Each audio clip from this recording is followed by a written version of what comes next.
자, 첫 번째 주전부리는요. 코스피 2400 붕괴, 약세장 초입일까 저점일까? 저도 되게 이런 생각을 많이 했거든요. 지금 아까 말씀드렸다시피 코스피가 2357 까지 떨어진 상황이고요. 2400선 아래로 떨어진 게 지난 3월 21일 이후 처음이고 코스닥도 마찬가지로 지금 800포인트 아래로 한참 내려가 있는 그런 상황입니다. 거래 대금도 코스닥 시장 기준으로 봤을 때 하루 평균 거래 대금이 지난달보다 4조 원 가까이 급감한 상태이기 때문에 하락이 더 큰 하락을 불러올 수 있는, 그러니까 내가 팔려고 내놔도 그거를 받아줄 사람이 별로 없는 그런 상황이 펼쳐지고 있습니다. 외국인 투자자가 국내에서 그래도 코스피 시총 중에 외국인 보유 비율은 꽤 올라온 상황이에요. 지금 32.68%. 뭐 반도체 주로 많이 담았겠죠. 그래서 여러 가지 이런 지표들을 봤을 때, 데이터들을 봤을 때 약세장 초입이냐 아니면 완전 바닥인지는 모르겠으나 저점 부근이냐, 요거를 궁금해하시는 분들이 많습니다. 약세장의 초입이라고 생각하시는 분은 O, 아니다, 이 정도면 저점이다라고 생각하시는 분은 X. 하나, 둘, 셋 들어주시죠.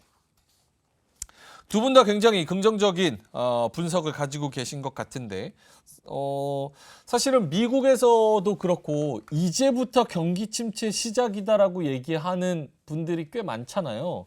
그렇게 보면은 미국 증시도 떨어지고 국내 증시도 힘을 못 받고, 그래서 약세장 초입이라고 보시는 분들도 많은데 왜 저점이라고 보시는지 김태성 이사님부터. 일단 뭐 여러 가지를 좀 체크를 해봐야 되겠습니다만, 우리나라 시장의 지금 키워드는 결국 외국인의 수급 아니겠습니까? 그렇죠. 외국인의 수급 기준으로 봤을 때 장단점이 지금 명확하죠. 일단 장점 같은 경우에는 우리나라 전체적으로 반도체 IT의 비중이 높은데 삼성전자가 굉장히 좋은 성과를 내고 있고, 이에 따라서 SK하이닉스까지도 좋은 성과를 낸다라고 하면 그리고 낼 확률이 높은 상황에서 반도체 소부장 관련 기업들의 저는 메리트는 굉장히 높다라고 좀 보여지고 있거든요. 근데 대신에 이제 단점 같은 경우에는 환율이 굉장히 부담이 되겠죠. 특히나 또 환율 같은 이슈는 단기적으로 해소가 될 수 있는 부분이 아니기 때문에 아무래도 이제 이 환율에 대한 압박으로 인해서 외국인들의 수급의 이 지속성이라든지 연속성이 또 끊어지게 된다라고 하면 우리나라 시장에게는 저는 충분히 악재다라고 좀 볼 수는 있을 것 같은데, 그래도 이 주식시장이라고 하는 것은 실적이 저는 모든 것을 대변한다라는 생각을 합니다. 그러니까 2주 전에 그러니까 우리가 생각지도 못한 중동의 지정학적 리스크가 터지면서 지수가 박살이 났을 때 그래도 시장에서 견고하게 모습을 보여줬었던 것은 LG전자를 필두로 아무래도 삼성전자, LG엔솔, 그러니까 우리가 생각한 것보다 좋은 실적을 낸 기업들이거든요. 그러니까 이번 주 같은 경우에도 우리 글로벌 시장에서 굉장히 많이 체크를 해야 될 부분은 아무래도 이제 빅테크 기업들의 실적 아니겠습니까? 그렇기 때문에 실적까지 만약 망가지는 3분기, 4분기였다면 아마 초입 구간이라고 제가 죄송스럽지만 이야기를 드렸을 것 같아요. 하지만 그나마 다행스러운 것은 시장의 뭐 덩치가 큰, 표현이 좀 맞을지 모르겠습니다만 그래도 우리나라 시장에서 규모가 큰 삼성전자, SK하이닉스가 우리가 생각한 것보다는 좋은 숫자를 좀 찍어내면서 지금 지나가고 있기 때문에 이미 조정을 리스크를 피할 위치는 좀 지나지 않았나라는 생각이 들어요. 그러면 지금부터는 조금 더 지혜롭게 다음 스텝을 위해서 분할 매수 혹은 이제 조정 시에 어떻게 내가 비중을 좀 관리를 잘할 것이냐, 이 부분에 좀 포커스를 맞춰야 될 것 같습니다. 지금 상황에서 매도를 하고 막 종목을 포트폴리오에 변화를 많이 준다? 저는 그거는 더 큰 또 위험을 초래할 수 있다는 의견 한번 들어보도록 그런 전략을 취하기에는 이미 벌써 많이 좀 내려와 있는 늦었죠. 상태다. 알겠습니다. 우리 이재규 본부장님도 역시나 저점이다라고 말씀을 하셨는데 올라갈 수 있는 모멘텀이나 호재는 뭐가 있는 거예요, 그럼? 올라갈 수 있는 모멘텀은 우리가 굳이 따져보자면 이제 반도체 쪽이 그래도 가능할 거라고 보고 있습니다. 근데 제가 여기 이제 저점이다라고 말씀을 드린 이유는 전체적으로 봤을 때는 한 번 정도는 더 밀릴 수 있다라고 보고 있습니다. 다만 이제 단기적인 반등이 나올 자리는 충분히 빠졌다, 그 정도 수준까지는 빠졌다라고 보고 있기 때문에 이제 이런 자리에서는 우리가 분할 매수의 관점, 사실상 이제 개인 투자자분들 같은 경우는 현금을 가지고 있는 비중 자체가 아마 다를 겁니다. 지금 좀 안타깝게도 많은 개인 투자자분들 같은 경우는 현금 비중이 많이 없을 텐데 만약에 현금 비중이 충분하다라고 한다면 지금은 이제 분할 매수의 관점으로도 충분히 볼 수 있는 자리라고 보고 있습니다. 그러니까 이제 추세적인 하락으로 들어간다라기보다는 한 번 더 빠질 수 있겠지만 그 빠지는 자리는 정말 저점이 될 가능성이 높고 지금부터도 어느 정도의 분할 매수 관점으로 접근을 해본다면 그래도 굉장히 단기간에 많이 하락을 했기 때문에 반발 매수세가 분명히 붙어줄 거라고 보고 있습니다. 근데 이제 여기서 트리거가 될 수 있는 부분은 첫 번째로는 반도체의 실적이 계속해서 개선될 수 있다라는 그런 이슈들이 계속해서 부각이 돼야 되는 부분이고 두 번째는 이스라엘발 이런 불확실성이 어느 정도 제거되는 부분이 해소되는 부분도 필요하다라고 보고 있습니다. 그래서 이제 이 이스라엘 쪽에 대한 불확실성이 제거된다라고 한다면 그때부터는 이제 시장이 좀 더 방향성을 명확하게 잡을 수 있다라고 보니까 이렇게 생각을 하시면 도움이 될 것 같습니다. 근데 오늘 처음 나오셨으니까 딴지 거는 거 아닙니다. 예, 저는 예. 이제 질문을 해야 되는 입장이니까 저도 괴롭지만 하는 거예요. 예, 예. 반도체 쪽을 좀 집중해서 본다? 그러면 저점일 수도 있다라고 말씀을 하시면 사실 삼성전자나 하이닉스가 어느 정도 좀 올라와줘야 되는 그런 상황인 건데 삼성전자도 HBM이나 뭐 여러 가지 이슈를 조명을 받으면서 지금 7만 원 선에서 왔다 갔다 하고 있고 하이닉스도 13만 원 선에서 왔다 갔다 하고 있잖아요. 그렇죠. 절대 기준으로 봤을 때 이게 무조건적으로 싸다라고 얘기할 수 있는 밸류에이션 구간은 아니잖아요. 그렇게 생각하면 2,400에서 끌고 올라와서 뭔가 2,500 혹은 조금 더 너머로 보려고 한다면 얘네들이 여기서 얼마나 더 힘을 내줄 수 있을까 이런 고민을 하게 되거든요. 그렇죠. 그래서 이제 전체적으로 봤을 때는 이게 지금 시장 자체가 굉장히 탄력적으로 올라간다, 반등을 한다 이런 얘기는 아닙니다. 다만 이제 지금 이제 우리 시장이 단기적으로 많이 빠졌기 때문에 반등은 충분히 나올 수 있다는 얘기고 여기서 이제 반도체 업종들에 대해서 좀 말씀을 드려보자면 지금 HBM 같은 경우는 매년 50% 정도의 성장을 한다라고 시장에서 예상을 했다가 이젠 이 예상치가 100%를 넘어가기도 합니다. 그러니까 HBM 시장이 굉장히 빠르게 성장한다라는 거죠. 그렇기 때문에 뭐 향후에 이제 낸드 플래시 쪽까지 돌아서게 된다면 삼성전자나 SK하이닉스는 추가적인 상승 여력이 굉장히 많이 남아 있다라고 보고 있습니다. 특히 최근에 이제 글로벌 증시가 흔들림이 나오고 우리나라 시장도 외국인들의 수급이 부재한데도 불구하고 상대적으로 버텨주는 모습은 저는 좀 우리가 기대를 해봐도 되지 않을까 이렇게 말씀을 드리고 싶습니다. 알겠습니다. 그러면 요 반도체나 섹터 개별적인 이슈 빼고 우리 시장이 올라가려면 뭐가 해결이 좀 돼야 된다고 보세요? 뭐 CPI, 뭐 미국의 물가나 국채 금리나 전쟁 이슈나 혹은 뭐 모르겠습니다. 뭐가 해결돼야지 증시가 전반적인 업그레이드를 좀 할 수 있다고 보시는지 김태성 이사님부터. 일단은 2차 전지가 올라와야 됩니다. 2차 전지. 이유를 좀 말씀드려보면 우리나라 코스피를 떠올리면 아마 여러분들이 반도체와 같이 지수가 움직인다. 혹은 삼성전자, SK하이닉스의 지수와 이 코스피의 지수의 움직임은 거의 이제 유사하게 움직일 것이다라고 생각을 하지 않습니까?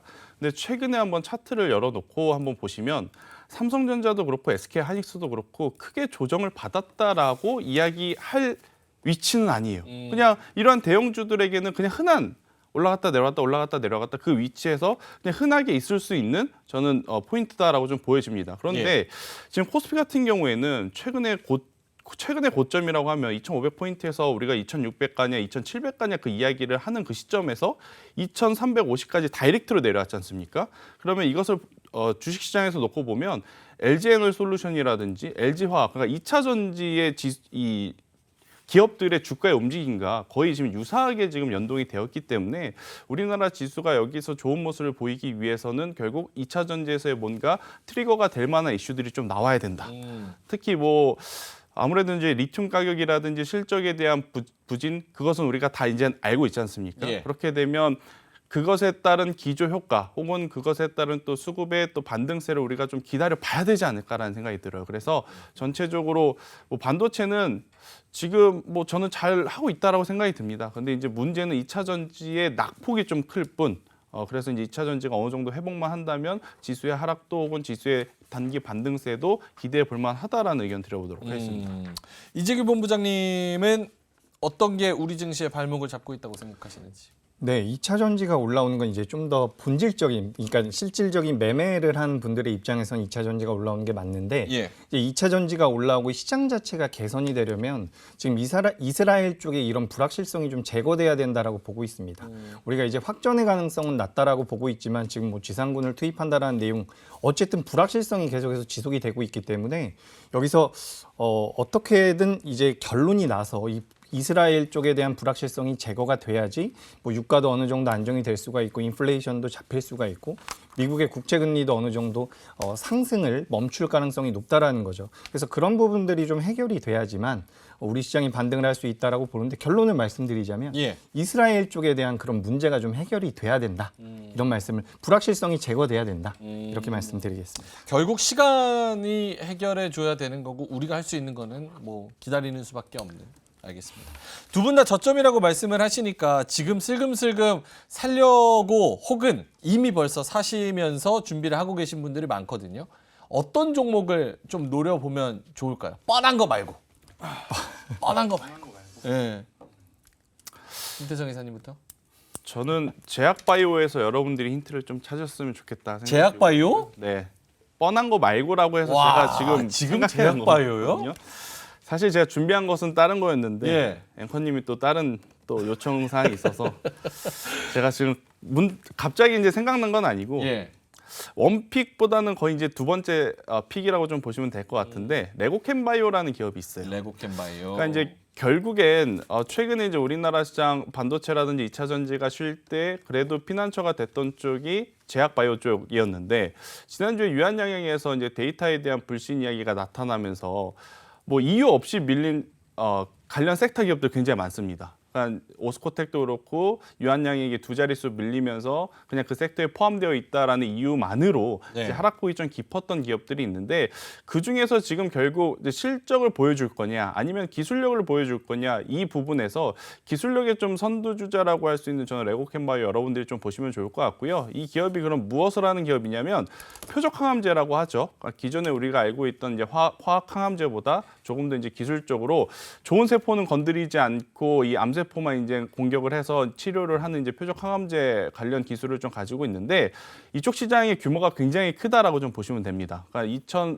데이터 기준으로 놓고 보면 2030년 기준으로 이쪽 시장이 약 50조 원인데 굉장히 많은 기업들이 포진되어 있지 못하고 있어요. 그러니까 예. 지금 현재 5개의 글로벌 기업들이 그 50조가 되는 시장을 나눠먹게 하고 있는 상황이라서 만약 이 시장에 우리나라 기업이 진출한다라고 하면 굉장히 큰 성과를 좀 거둘 수 있지 않을까라는 생각이 들고 있고 거기서 가장 단연 앞서고 있는 기업이 레오캠바이오. 그러니까 이 항체 약물 접합 기술을 좀 가지고 있거든요. 그러니까 그 기술에 대해서 지금 마일스톤 계약을 계속하고 있습니다. 그러니까 마일스톤 계약이 뭐냐면 계약금을 받는 거예요. 일종의 계약금을 받고 임상 1상, 2상, 3상 데이터가 좋으면 좋은 대로 추가로 금액을 좀 받는 게 이제 마일스톤 계약인데 그만큼 지금 기술력적으로 인정을 받고 있는 상태다 보니 만약 여러분들이 제약바이오를 보신다라고 하면 저는 주가의 위치도 그렇고 기업이 가지고 있는 기술력도 그렇고 충분히 한번 길게 보셔도 괜찮은 기업이 되지 않을까라는 의견을 한번 드려보도록 하겠습니다. 알겠습니다. 네.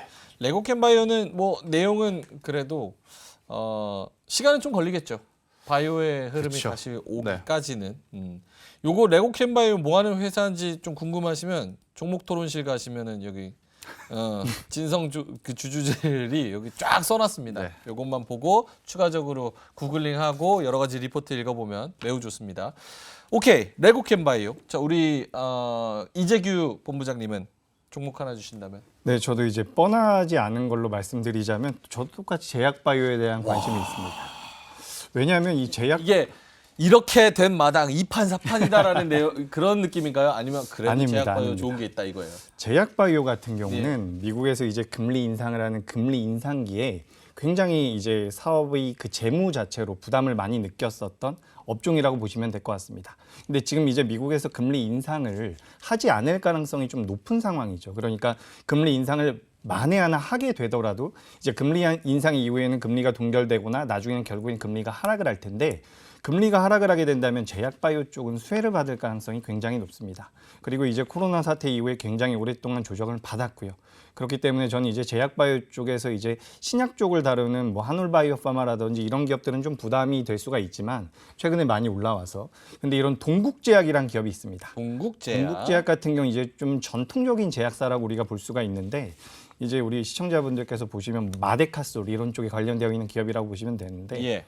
동국제약 같은 경우 오늘 같은 날에도 플러스 마감이 됐습니다. 근데 이 회사가 2분기 때는 실적이 좋지가 않았어요. 이제 일회성 비용이 많이 나갔기 때문에 2분기 때 실적이 좋지 않았는데 3분기부터는 이제 전문의약품 쪽에서 이제 매출이 올라오기 시작을 하고 있습니다. 그러니까 일반 의약품보다 전문 의약품에 대한 매출이 많이 나온다라는 것은 회사가 어쨌든 기술력이 있다라는 부분이고 거기에 더해서 이제 미용 쪽에 대한 메리트도 계속해서 부각이 되고 있는 상태이기 때문에 아주 탄력적으로 움직임이 나오진 않고 있지만 그래도 동국제약 같은 경우는 그래도 전통적인 제약사로서 기존에 가지고 있었던 그런 안정적인 매출을 바탕으로 이제 앞으로 전문의약품 쪽에 대한 매출이 늘어나게 된다면 현재 시장에서 뭐 종합주가지수보다는 확실히 강한 모습을 보이고 있기 때문에 관심 가져보시면 도움이 될 것 같습니다. 알겠습니다.